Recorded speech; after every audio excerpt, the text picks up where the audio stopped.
एक बार की बात है, समुद्र के किनारे एक छोटे से शहर में लिली नाम की एक युवती रहती थी।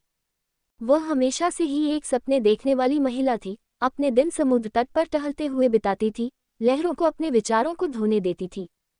एक शाम, जब सूरज ढलने लगा, आसमान गुलाबी और सुनहरे रंगों से रंग गया, लिली की मुलाकात एथन नाम के एक व्यक्ति से हुई। एथन अपने जीवन के चुनौतीपूर्ण अध्याय के बाद एक नई शुरुआत की तलाश में शहर में आया था। वह उसी समुद्र तट पर आकर्षित हुआ जहां लिली अक्सर समुद्र की लय में सुकून की तलाश में टहलती थी। दोनों की राहें संयोग से पार हो गईं, उनकी आंखें मिली और वे दोनों सूर्यास्त देखने के लिए रुके। एथन ने कहा, सुंदर है न? उसकी आवाज नर्म लेकिन गर्म थी। लिली मुस्कुराई, सिर हिलाया। ये दिन का मेरा पसंदीदा समय है। उस पल से उनका संबंध सहजता से बढ़ता गया। वे हर शाम समुद्र तट पर मिलते, कहानियां साझा करते, हंसते और आसमान को रंग बदलते देखते। एथन ने लिली को अपने अतीत के बारे में बताया कि कैसे उसने शहर में व्यस्त जीवन को पीछे छोड़ दिया था, कुछ सरल, कुछ वास्तविक की तलाश में। लिली ने दुनिया की यात्रा करने, किताबें लिखने और रोमांच से भरी जिंदगी जीने के अपने सपने साझा किए। दिन हफ्तों में बदल गए और जल्द ही उनका रिश्ता गहरा होता गया। एक शाम, जब वे रेत पर बैठे थे, उनके चारों ओर एक हल्की हवा घूम रही थी, एथन ने लिली का हाथ थाम लिया।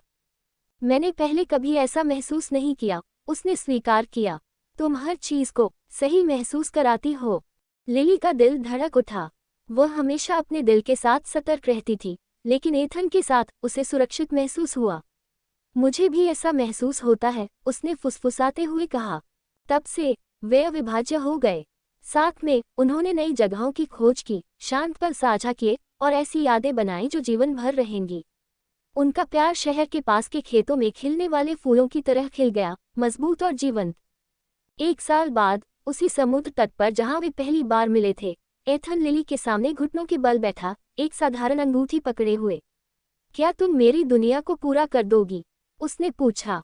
आंखों में आंसू भरकर लिली ने हाँ कहा, ये जानते हुए कि उनकी प्रेम कहानी अभी शुरू ही हुई थी।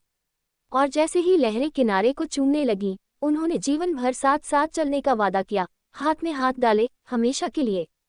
और इस तरह उनका प्यार हवाओं द्वारा फुसफुसाए जाने वाली और लहरों द्वारा याद की जाने वाली कहानी बन गई, दो आत्माओं की कहानी जो सभी बाधाओं के बावजूद एक दूसरे को खोजने के लिए बनी थी।